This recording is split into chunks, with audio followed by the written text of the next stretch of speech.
গল্পের আসরে আপনাকে স্বাগত জানাই।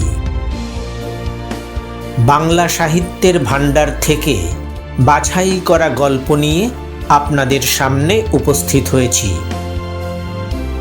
আজকের নিবেদন রবীন্দ্রনাথ ঠাকুরের চোখের বালি। আজ ষোড়শ ও শেষ পর্ব।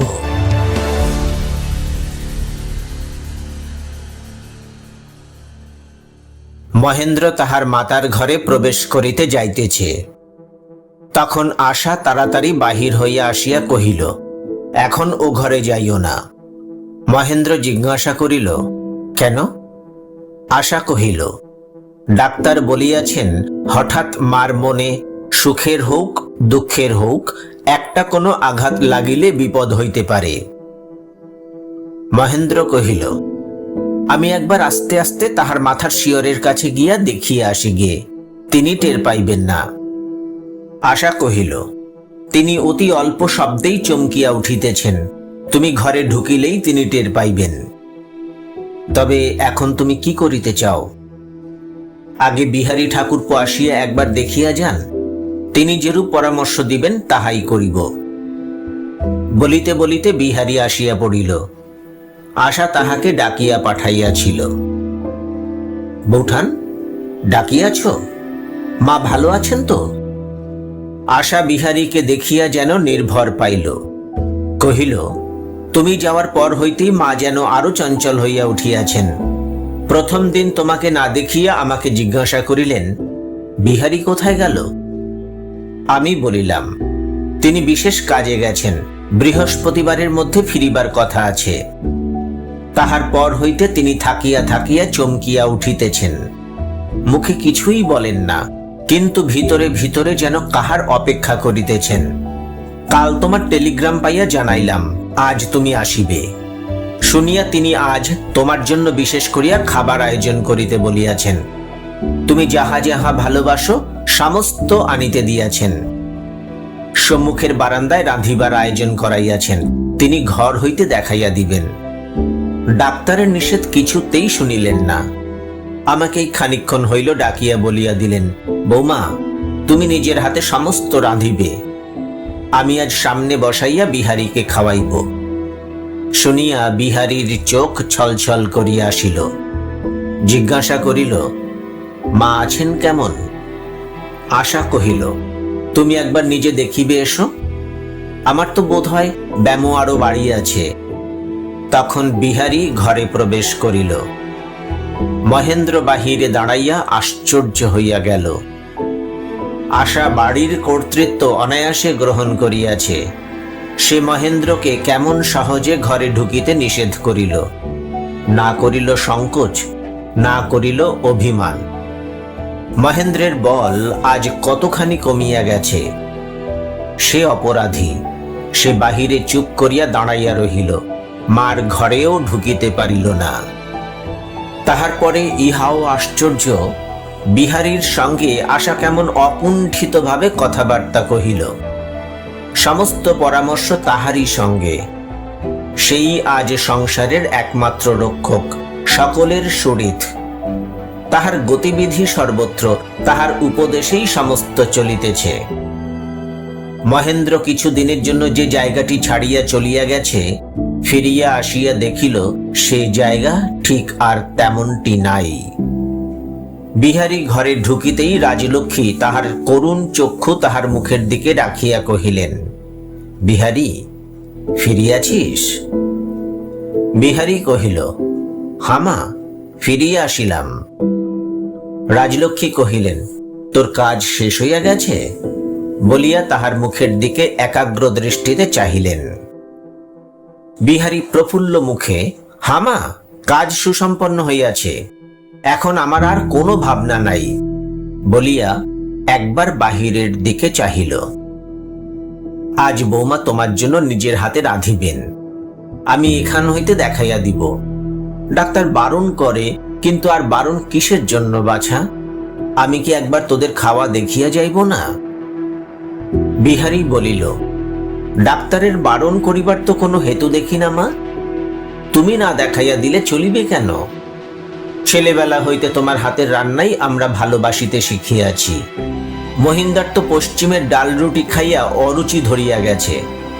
আজ সে তোমার মাছের ঝোল পাইলে বাঁচিয়া যাইবে। আজ আমরা দুই ভাই ছেলেবেলাকার মতো রেশারেশি করিয়া খাইব। তোমার বৌমা অন্নে কুলাইতে পারিলে হয়। যদিচ রাজলক্ষ্মী বুঝিয়াছিলেন বিহারী মহেন্দ্রকে সঙ্গে করিয়া আনিয়াছে, তবু তাহার নাম শুনিতেই তাহার হৃদয় স্পন্দিত হইয়া নিঃশ্বাস ক্ষণকালের জন্য কঠিন হইয়া উঠিল। সে ভাবটা কাটিয়া গেলে বিহারী কহিল, পশ্চিমে গিয়া মহিন্দার শরীর অনেকটা ভালো হইয়াছে। আজ পথের অনিয়মে সে একটু ম্লান আছে, স্নানাহার করিলেই শুধরাইয়া উঠিবে। রাজলক্ষ্মী তবু মহেন্দ্রের কথা কিছু বলিলেন না। তখন বিহারী কহিল, মা, মহিন্দা বাহিরেই দাঁড়াইয়া আছে, তুমি না ডাকিলে সে তো আসিতে পারিতেছে না। রাজলক্ষ্মী কিছু না বলিয়াই দরজার দিকে চাহিলেন। চাহিতেই বিহারী ডাকিল, মহিন্দা, এসো। মহেন্দ্র ধীরে ধীরে ঘরে প্রবেশ করিল। পাছে হৃৎপিণ্ড হঠাৎ স্তব্ধ হইয়া যায়, এই ভয়ে রাজলক্ষ্মী মহেন্দ্রের মুখের দিকে তখনই চাহিতে পারিলেন না। চক্ষু অর্ধ নিমীলিত করিলেন। মহেন্দ্র বিছানার দিকে দৃষ্টিপাত করিয়া চমকিয়া উঠিল। তাহাকে কে যেন মারিল। মহেন্দ্র মাতার পায়ের কাছে মাথা রাখিয়া পা ধরিয়া পড়িয়া রহিল। বক্ষের স্পন্দনে রাজলক্ষ্মীর সমস্ত শরীর কাঁপিয়া কাঁপিয়া উঠিল। কিছুক্ষণ পরে অন্নপূর্ণা ধীরে ধীরে কহিলেন, দিদি, মহিনকে তুমি উঠিতে বলো, নহিলে ও উঠিবে না। রাজলক্ষ্মী কষ্টে বাক্য স্ফুরণ করিয়া কহিলেন, মহিন, ওঠ। মহিনের নাম উচ্চারণ মাত্র অনেক দিন পরে তাহার চোখ দিয়া ঝরঝর করিয়া জল পড়িতে লাগিল। সেই অশ্রু পড়িয়া তাহার হৃদয়ের বেদনা লঘু হইয়া আসিল। তখন মহেন্দ্র উঠিয়া মাটিতে হাঁটু গাড়িয়া খাটের উপর বুক দিয়া তাহার মার পাশে আসিয়া বসিল। রাজলক্ষ্মী কষ্টে পাশ ফিরিয়া দুই হাতে মহেন্দ্রের মাথা লইয়া তাহার মস্তক আঘ্রাণ করিলেন, তাহার ললাট চুম্বন করিলেন। মহেন্দ্র রুদ্ধ কণ্ঠে কহিল, মা, তোমাকে অনেক কষ্ট দিয়াছি, আমাকে মাপ করো। বক্ষ শান্ত হইলে রাজলক্ষ্মী কহিলেন, ও কথা বলিস নে মহিন, আমি তোকে মাপ না করিয়া কি বাঁচি? বৌমা, বৌমা কোথায় গেল? আশা পাশের ঘরে পথ্য তৈরি করিতেছিল। অন্নপূর্ণা তাহাকে ডাকিয়া আনিলেন। তখন রাজলক্ষ্মী মহেন্দ্রকে ভূতল হইতে উঠিয়া তাহার খাটে বসিতে ইঙ্গিত করিলেন। মহেন্দ্র খাটে বসিলে রাজলক্ষ্মী মহেন্দ্রের পার্শ্বে স্থান নির্দেশ করিয়া আশাকে কহিলেন, বৌমা, এইখানে তুমি বসো। আজ আমি একবার তোমাদের দুজনকে একত্রে বসাইয়া দেখিব, তাহা হইলে আমার সকল দুঃখ ঘুচিবে। বৌমা, আমার কাছে আর লজ্জা করিও না। আর মহিনের পরেও মনের মধ্যে কোনো অভিমান না রাখিয়া একবার এইখানে বসো। আমার চোখ জুড়াও মা। তখন ঘোমটা মাথায় আশা লজ্জায় ধীরে ধীরে আসিয়া কম্পিত বক্ষে মহেন্দ্রের পাশে গিয়া বসিল। রাজলক্ষ্মী স্বহস্তে আশার ডান হাত তুলিয়া লইয়া মহেন্দ্রের ডান হাতে রাখিয়া চাপিয়া ধরিলেন। কহিলেন, আমার এই মাকে তোর হাতে দিয়া গেলাম মহিন। আমার এই কথাটি মনে রাখিস। তুই এমন লক্ষ্মী আর কোথাও পাবি নে। মেজ বউ, এসো, ইহাদের একবার আশীর্বাদ করো। তোমার পুণ্যে ইহাদের মঙ্গল হোক। অন্নপূর্ণা সম্মুখে আসিয়া দাঁড়াইতেই উভয়ে চোখের জলে তাহার পদধূলি গ্রহণ করিল। অন্নপূর্ণা উভয়ের মস্তক চুম্বন করিয়া কহিলেন, ভগবান তোমাদের মঙ্গল করুন।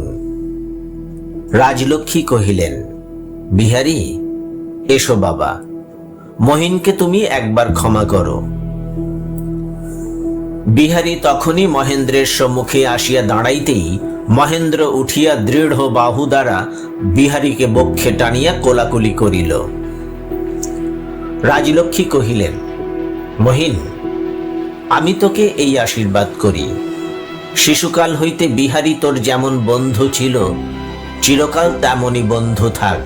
ইহার চেয়ে তোর সৌভাগ্য আর কিছু হইতে পারে না। এই বলিয়া রাজলক্ষ্মী অত্যন্ত ক্লান্ত হইয়া নিস্তব্ধ হইলেন।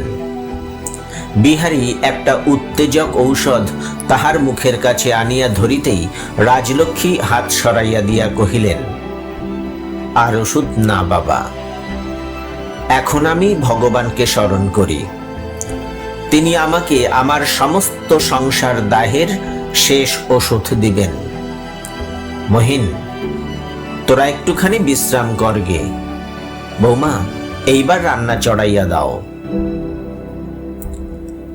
সন্ধ্যাবেলায় বিহারী এবং মহেন্দ্র রাজলক্ষ্মীর বিছানার সম্মুখে নিচে পাত পাড়িয়া খাইতে বসিল।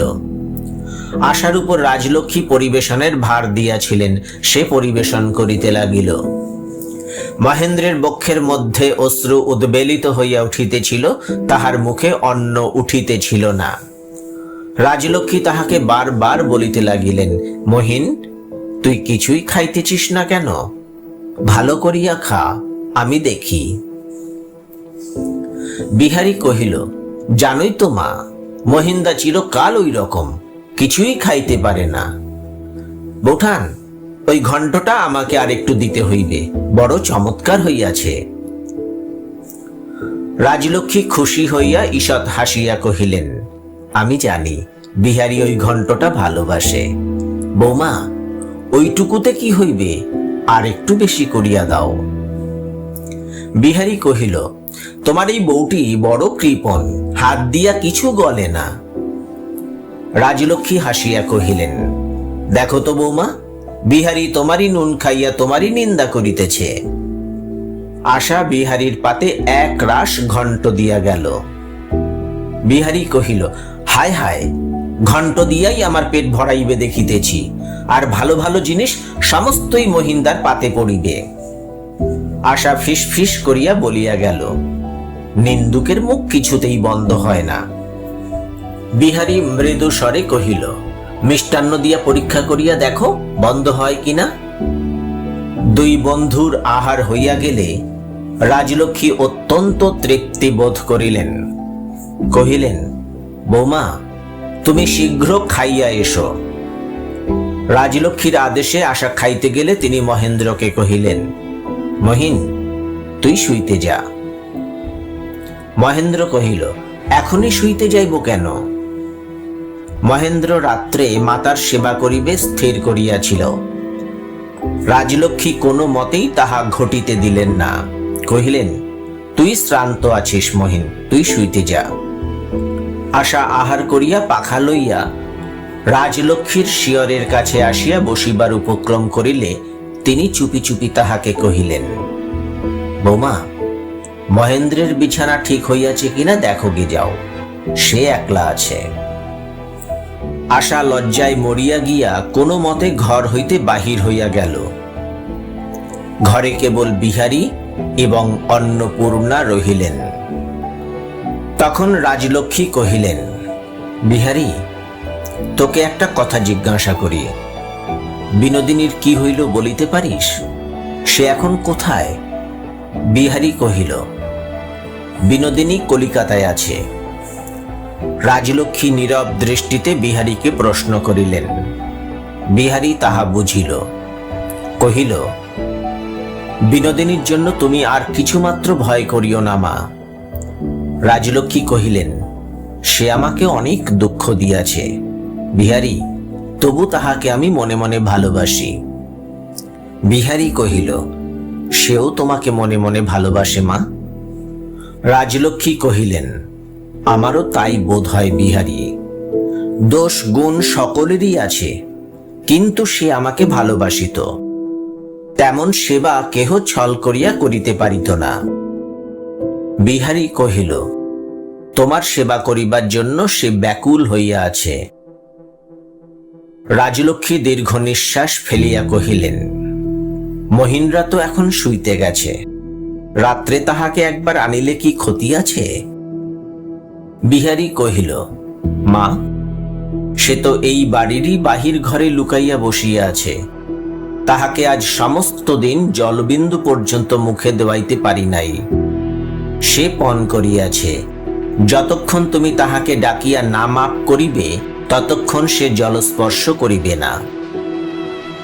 রাজলক্ষ্মী ব্যস্ত হইয়া কহিলেন, সমস্ত দিন উপবাস করিয়া আছে? আহা, তাহাকে ডাক ডাক।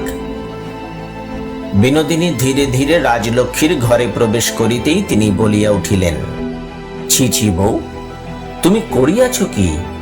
আজ সমস্ত দিন উপোস করিয়া আছো? যাও যাও, আগে খাইয়া লও, তাহার পরে কথা হইবে।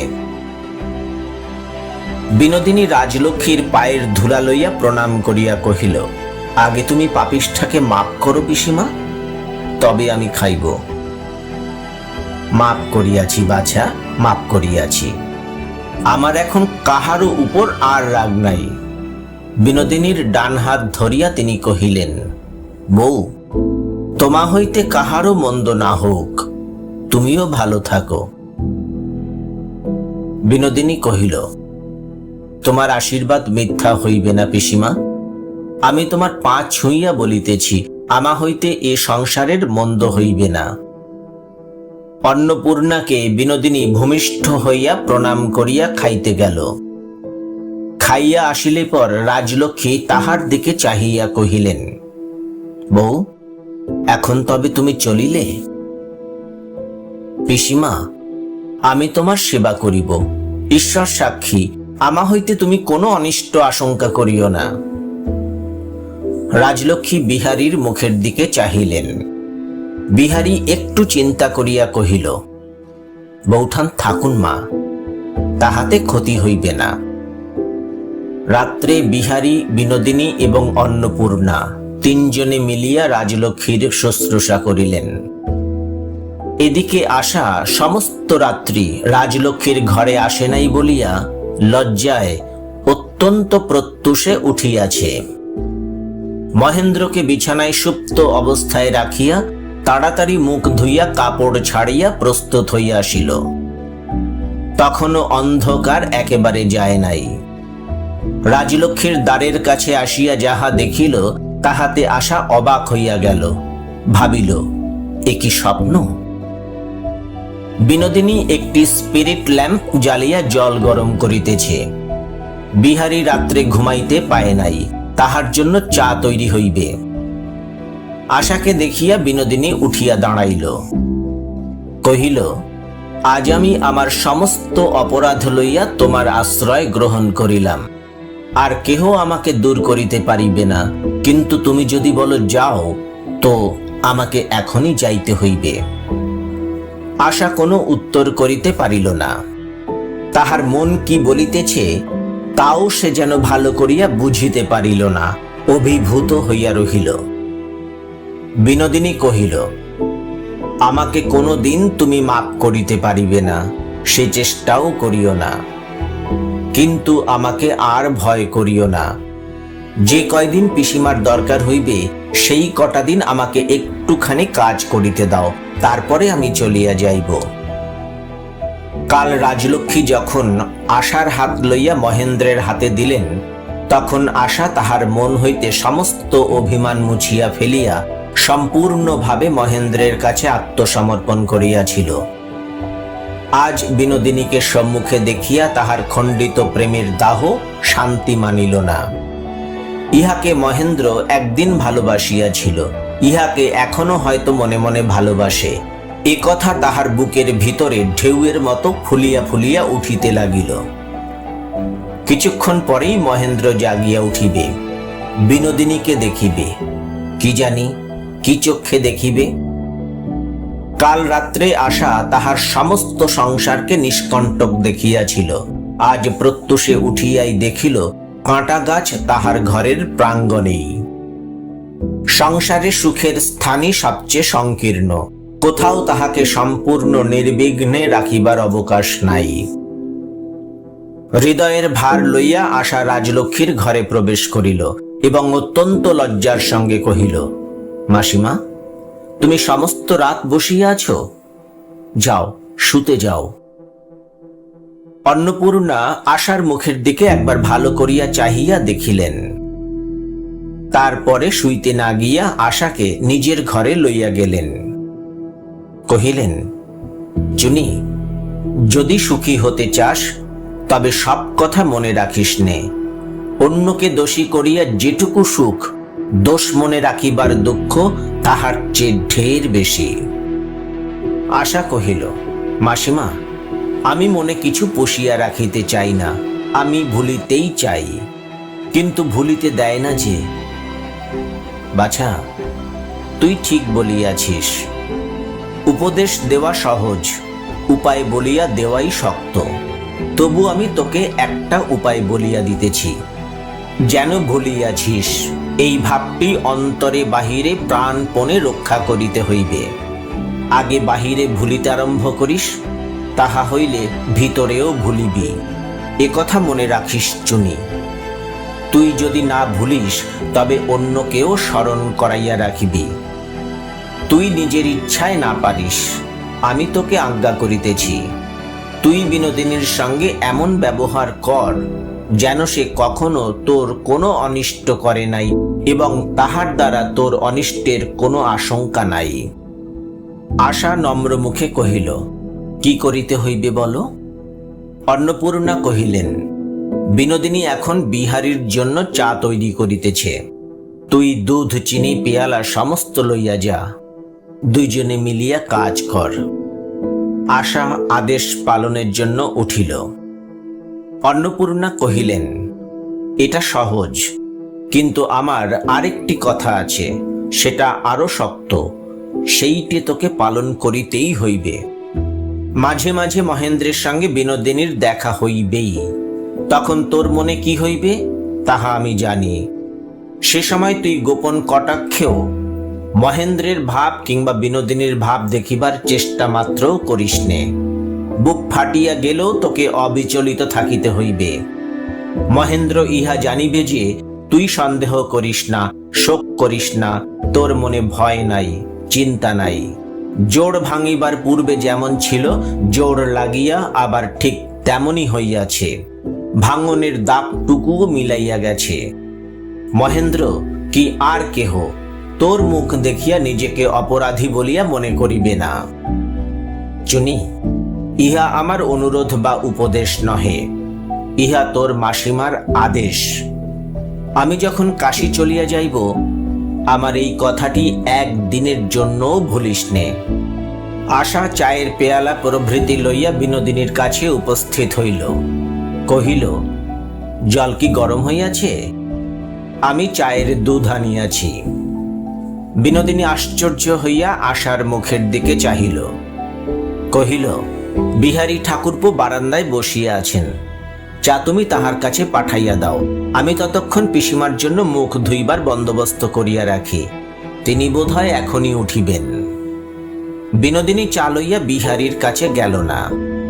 বিহারী ভালোবাসা স্বীকার করিয়া তাহাকে যে অধিকার দিয়াছে, সেই অধিকার স্বেচ্ছামতে খাটাইতে তাহার সংকোচ বোধ হইতে লাগিল।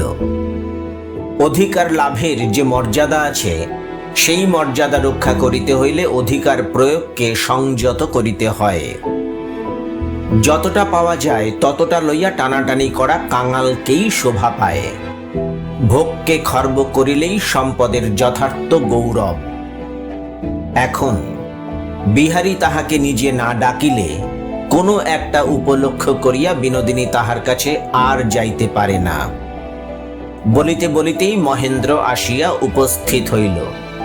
আশার বুকের ভিতরটা যদিও থরাস করিয়া উঠিল, তবু সে আপনাকে সংবরণ করিয়া লইয়া স্বাভাবিক স্বরে মহেন্দ্রকে কহিল, তুমি এত ভোরে উঠিলে যে? পাছে আলো লাগিয়া তোমার ঘুম ভাঙে, তাই আমি জানালা দরজা সব বন্ধ করিয়া আসিয়াছি। বিনোদিনীর সম্মুখেই আশাকে এইরূপ সহজভাবে কথা কহিতে শুনিয়া মহেন্দ্রের বুকের একটা পাথর যেন নামিয়া গেল। সে আনন্দ চিত্তে কহিল, মা কেমন আছেন? তাই দেখিতে আসিয়াছি। মা কি এখনো ঘুমাইতেছেন? আশা কহিল, হ্যাঁ, তিনি ঘুমাইতেছেন। এখন তুমি যাইও না।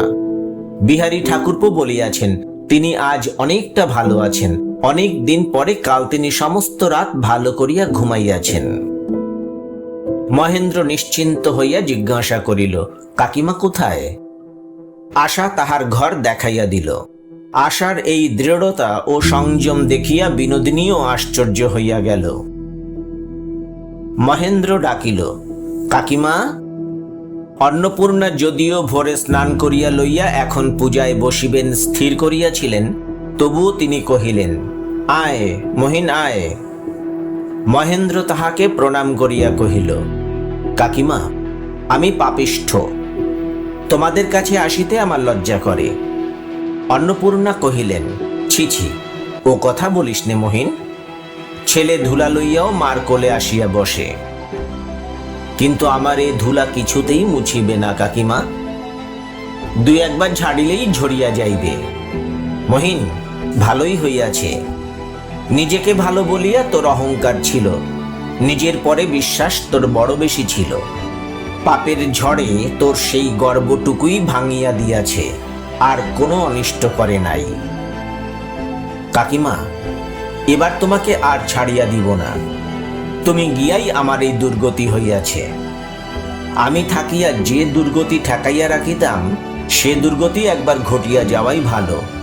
এখন আর তোর আমাকে কোনো দরকার হইবে না। দরজার কাছে আবার ডাক পড়িল, কাকিমা, আন্নিকে বসিয়াছ নাকি? অন্নপূর্ণা কহিলেন, না, তুই আয়। বিহারী ঘরে প্রবেশ করিল। এত সকালে মহেন্দ্রকে জাগ্রত দেখিয়া কহিল, মহিন্দা, আজ তোমার জীবনে এই বোধ হয় প্রথম সূর্যোদয় দেখিলে? মহেন্দ্র কহিল, হাঁ বিহারী, আজ আমার জীবনে প্রথম সূর্যোদয়। বিহারীর বোধহয় কাকিমার সঙ্গে কোনো পরামর্শ আছে, আমি যাই। বিহারী হাসিয়া কহিল, তোমাকেও না হয় ক্যাবিনেটের মিনিস্টার করিয়া লওয়া গেল। তোমার কাছে আমি তো কখনো কিছু গোপন করি নাই। যদি আপত্তি না করো, আজও গোপন করিব না। আমি আপত্তি করিব? তবে আর দাবি করিতে পারি না বটে। তুমি যদি আমার কাছে কিছু গোপন না করো, তবে আমিও আমার প্রতি আবার শ্রদ্ধা করিতে পারিব। আজকাল মহেন্দ্রের সম্মুখে সকল কথা অসংকোচে বলা কঠিন। বিহারীর মুখ বাঁধিয়া আসিল, তবু সে জোর করিয়া বলিল, বিনোদিনীকে বিবাহ করিব এমন একটা কথা উঠিয়াছিল। কাকিমার সঙ্গে সেই সম্বন্ধে আমি কথাবার্তা শেষ করিতে আসিয়াছি। মহেন্দ্র একান্ত সংকুচিত হইয়া উঠিল। অন্নপূর্ণা চকিত হইয়া বলিয়া উঠিলেন, এ আবার কি কথা বিহারী? মহেন্দ্র প্রবল শক্তি প্রয়োগ করিয়া সংকোচ দূর করিল। কহিল, বিহারী, এই বিবাহের কোনো প্রয়োজন নাই। অন্নপূর্ণা কহিলেন, এই বিবাহের প্রস্তাবে কি বিনোদিনীর কোনো যোগ আছে? বিহারী কহিল, কিছুমাত্র না।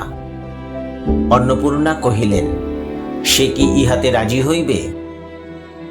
মহেন্দ্র বলিয়া উঠিল, বিনোদিনী কেন রাজি হইবে না কাকিমা? আমি জানি সে এক মনে বিহারীকে ভক্তি করে। এমন আশ্রয়ে সে কি ইচ্ছা করিয়া ছাড়িয়া দিতে পারে? বিহারী কহিল, মহিন্দা, আমি বিনোদিনীকে বিবাহের প্রস্তাব করিয়াছি। সে লজ্জার সঙ্গে তাহা প্রত্যাখ্যান করিয়াছে। শুনিয়া মহেন্দ্র চুপ করিয়া রহিল। ভালোয় মন্দয় 2-3 দিন রাজলক্ষ্মীর কাটিয়া গেল। একদিন প্রাতে তাহার মুখ বেশ প্রসন্ন ও বেদনা সমস্ত হ্রাস হইল। সেই দিন তিনি মহেন্দ্রকে ডাকিয়া কহিলেন, আর আমার বেশিক্ষণ সময় নাই, কিন্তু আমি বড় সুখে মরিলাম মহিন। আমার কোনো দুঃখ নাই। তুই যখন ছোট ছিলি, তখন তোকে লইয়া আমার যে আনন্দ ছিল, আজ সেই আনন্দে আমার বুক ভরিয়া উঠিয়াছে। তুই আমার কোলের ছেলে, আমার বুকের ধন। তোর সমস্ত বালাই লইয়া আমি চলিয়া যাইতেছি, এই আমার বড় সুখ। বলিয়া রাজলক্ষ্মী মহেন্দ্রের মুখে গায়ে হাত বুলাইতে লাগিলেন। মহেন্দ্রের রোদন বাধা না মানিয়া উচ্ছ্বসিত হইতে লাগিল। রাজলক্ষ্মী কহিলেন, কাঁদিস নে মহিন। লক্ষ্মী ঘরে রহিল। বৌমাকে আমার চাবিটা দিস। সমস্তই আমি গুছাইয়া রাখিয়াছি, তোদের ঘরকন্যার জিনিসের কোনো অভাব হইবে না। আর একটি কথা আমি বলি মহিন, আমার মৃত্যুর পূর্বে কাহাকেও জানাস নে। আমার বাক্সে 2000 টাকার নোট আছে, তাহা আমি বিনোদিনীকে দিলাম। সে বিধবা, একাকিনী, ইহার সুদ হইতে তাহার বেশ চলিয়া যাইবে। কিন্তু মহিন, তাহাকে তোদের সংসারের ভিতরে রাখিস নে। তোর প্রতি আমার এই অনুরোধ রহিল। বিহারীকে ডাকিয়া রাজলক্ষ্মী কহিলেন, বাবা বিহারী, কাল মহিন বলিতেছিল তুই গরিব ভদ্রলোকদের চিকিৎসার জন্য একটি বাগান করিয়াছিস। ভগবান তোকে দীর্ঘজীবী করিয়া গরিবের হিত করুন। আমার বিবাহের সময় আমার শ্বশুর আমাকে একখানি গ্রাম যৌতুক করিয়াছিলেন, সেই গ্রামখানি আমি তোকে দিলাম। তোর গরিবদের কাজে লাগাস, তাহাতে আমার শ্বশুরের পুণ্য হইবে। রাজলক্ষ্মীর মৃত্যু হইলে পর শ্রাদ্ধ শেষে মহেন্দ্র কহিল, ভাই বিহারী, আমি ডাক্তারি জানি, তুমি যে কাজ আরম্ভ করিয়াছ আমাকেও তাহার মধ্যে নাও। চুনি যেরূপ গৃহিণী হইয়াছে সেও তোমার অনেক সহায়তা করিতে পারিবে। আমরা সকলে সেইখানেই থাকিব। বিহারী কহিল, মহিন্দা, ভালো করিয়া ভাবিয়া দেখো, এ কাজ কি বরাবর তোমার ভালো লাগিবে? বৈরাগ্যের ক্ষণিক উচ্ছ্বাসের মুখে একটা স্থায়ী ভার গ্রহণ করিয়া বসিও না। মহেন্দ্র কহিল, বিহারী, তুমিও ভাবিয়া দেখো, যে জীবন আমি গঠন করিয়াছি তাহাকে লইয়া আলস্য ভরে আর উপভোগ করিবার জো নাই। কর্মের দ্বারা তাহাকে যদি টানিয়া লইয়া না চলি, তবে কোন দিন সে আমাকে টানিয়া অবসাদের মধ্যে ফেলিবে। তোমার কর্মের মধ্যে আমাকে স্থান দিতেই হইবে। সেই কথাই স্থির হইয়া গেল। অন্নপূর্ণা ও বিহারী বসিয়া শান্ত বিষাদের সহিত সেকালের কথা আলোচনা করিতেছিলেন। তাহাদের পরস্পরের বিদায়ের সময় কাছে আসিয়াছে। বিনোদিনী দ্বারের কাছে আসিয়া কহিল, কাকিমা, আমি কি এখানে একটু বসিতে পারি? অন্নপূর্ণা কহিলেন, এসো এসো বাছা, বসো। বিনোদিনী আসিয়া বসিলে তাহার সহিত 2-4টা কথা কহিয়া বিছানা তুলিবার উপলক্ষ করিয়া অন্নপূর্ণা বারান্দায় গেলেন। বিনোদিনী বিহারীকে কহিল, এখন আমার প্রতি তোমার যাহা আদেশ তাহা বলো। বিহারী কহিল, বৌঠান, তুমিই বলো, তুমি কি করিতে চাও?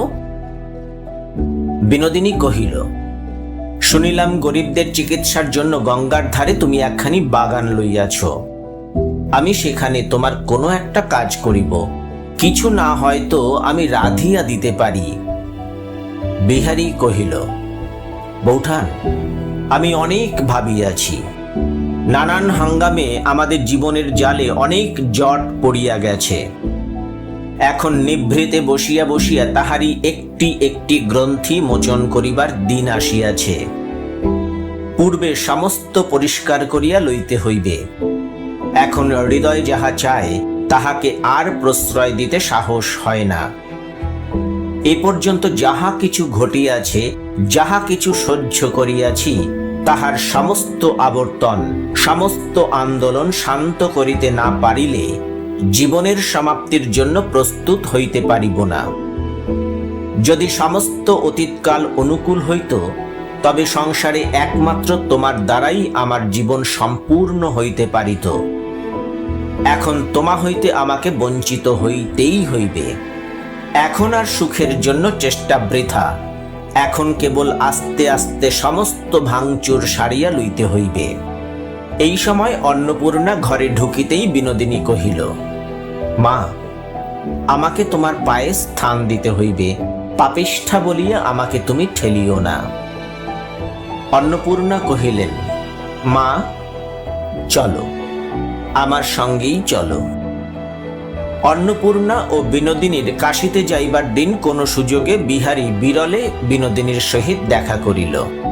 কহিল, বৌঠান, তোমার একটা কিছু চিহ্ন আমি কাছে রাখিতে চাই। বিনোদিনী কহিল, আমার এমন কি আছে যাহা চিহ্নের মতো কাছে রাখিতে পারো? বিহারী লজ্জা ও সংকোচের সহিত কহিল, ইংরেজের একটা প্রথা আছে, প্রিয়জনের একগুচ্ছ চুল স্মরণের জন্য রাখিয়া দেয়। যদি তুমি, ছি ছি, কি ঘৃণা, আমার চুল লইয়া কি করিবে? সেই অসুচি মৃত বস্তু আমার এমন কিছুই নহে যাহা আমি তোমাকে দিতে পারি। আমি হতভাগিনী, তোমার কাজে থাকিতে পারিব না। আমি এমন একটা কিছু দিতে চাই যাহা আমার হইয়া তোমার কাজ করিবে। বলো, তুমি লইবে? বিহারী কহিল, লইব। তখন বিনোদিনী তাহার আঁচলের প্রান্ত খুলিয়া 1000 টাকার 2খানি নোট বিহারীর হাতে দিল। বিহারী সুগভীর আবেগের সহিত স্থির দৃষ্টিতে বিনোদিনীর মুখের দিকে চাহিয়া রহিল। খানিক বাদে বিহারী কহিল, আমি কি তোমাকে কিছু দিতে পারিব না? বিনোদিনী কহিল, তোমার চিহ্ন আমার কাছে আছে, তাহা আমার অঙ্গের ভূষণ, তাহা কেহ কাড়িতে পারিবে না, আমার আর কিছু দরকার নাই। বলিয়া সে নিজের হাতের সেই কাটা দাগ দেখাইল। বিহারী আশ্চর্য হইয়া রহিল। বিনোদিনী কহিল, তুমি জানো না, এ তোমারই আঘাত, এবং এ আঘাত তোমারই উপযুক্ত। ইহা এখন তুমিও ফিরাইতে পারো না। মাসিমার উপদেশ সত্ত্বেও আশা বিনোদিনীর সম্বন্ধে মনকে নিষ্কণ্টক করিতে পারে নাই। রাজলক্ষ্মীর সেবায় দুইজনে একত্রে কাজ করিয়াছে, কিন্তু আশা যখনই বিনোদিনীকে দেখিয়াছে তখনই তাহার বুকের মধ্যে ব্যথা লাগিয়াছে, মুখ দিয়া সহজে কথা বাহির হয় নাই, এবং হাসিবার চেষ্টা তাহাকে পীড়ন করিয়াছে। বিনোদিনীর নিকট হইতে সামান্য কোনো সেবা গ্রহণ করিতেও তাহার সমস্ত চিত্ত বিমুখ হইয়াছে। বিনোদিনীর সাজা পান অনেক সময় শিষ্টতার খাতিরে তাহাকে গ্রহণ করিতে হইয়াছে, কিন্তু আড়ালে তাহা ফেলিয়া দিয়াছে। কিন্তু আজ যখন বিদায়কাল উপস্থিত হইল, মাসিমা সংসার হইতে দ্বিতীয়বার চলিয়া যাইতেছেন বলিয়া আশার হৃদয় যখন অশ্রু জলে আর্দ্র হইয়া গেল, তখন সেই সঙ্গে বিনোদিনীর প্রতি তাহার করুণার উদয় হইল। যে একেবারে চলিয়া যাইতেছে তাহাকে মাপ করিতে পারে না, এমন কঠিন মন অল্পই আছে। আশা জানিত বিনোদিনী মহেন্দ্রকে ভালোবাসে। মহেন্দ্রকে ভালো না বাসিবেই বা কেন? মহেন্দ্রকে ভালোবাসা যে কিরূপ অনিবার্য, আশা তাহা নিজের হৃদয়ের ভিতর হইতেই জানে।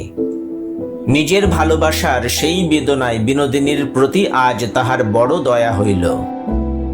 বিনোদিনী মহেন্দ্রকে চিরদিনের জন্য ছাড়িয়া যাইতেছে, তাহার যে দুর্বিষহ দুঃখ তাহা আশা অতি বড় শত্রুর জন্য কামনা করিতে পারে না মনে করিয়া তাহার চক্ষে জল আসিল। এককালে সে বিনোদিনীকে ভালোবাসিয়াছিল, সেই ভালোবাসা তাহাকে স্পর্শ করিল। সে ধীরে ধীরে বিনোদিনীর কাছে আসিয়া অত্যন্ত করুণার সঙ্গে, স্নেহের সঙ্গে, বিষাদের সঙ্গে মৃদুস্বরে কহিল, দিদি, তুমি চলিলে? বিনোদিনী আশার চিবুক ধরিয়া কহিল, হাঁ বোন, আমার যাইবার সময় আসিয়াছে। এক সময় তুমি আমাকে ভালোবাসিয়াছিলে, এখন সুখের দিনে সেই ভালোবাসার একটুখানি আমার জন্য রাখিও ভাই, আর সব ভুলিয়া যেও। মহেন্দ্র আসিয়া প্রণাম করিয়া কহিল, বৌঠান, মাপ করিও। তাহার চোখের প্রান্তে 2 ফোঁটা অশ্রু গড়াইয়া পড়িল। বিনোদিনী কহিল, তুমিও মাপ করিও ঠাকুরপো, ভগবান তোমাদের চির সুখী করুন।